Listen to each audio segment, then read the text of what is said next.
पु ल देशपांड्यांची आणखीन एक छोटीशी कविता आहे. ती खूप छान कविता आहे. पोटा पाण्यासाठी केलेला उद्योग तुम्हाला जगवेल. पोटा पाण्यासाठी केलेला उद्योग तुम्हाला जगवेल.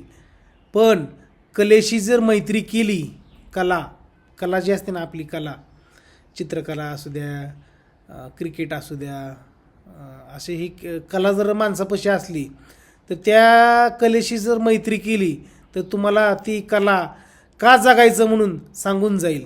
म्हणून पोटापाण्याचा उद्योग तर तुम्हाला जगायला शिकवेल, पण का जगायचं हे तुम्हाला कला शिकवेल. तर ही पु ल देशपांड्यांची खूप छान कविता आहे. पु ल देशपांड्यांची कविता ऐकण्यासारखी आहे. मला खूप पु ल देशपांड्यांची कविता ऐकते.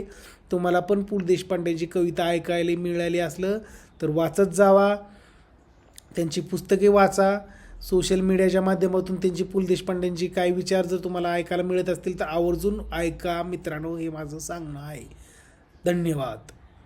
आनंदी राहा, मस्त राहा. आज काय भाजी खाल्ली? हुलगे खावा, हुलगे, हिरवं मूग, हरभरा यांची उसळ करून खावा. खूप छान असतं, एनर्जी येते. मी तर हिरवं मूग, हरभरा, चवळी अशी कडधान्य खात असतो. तुम्ही पण खात जावा. धन्यवाद.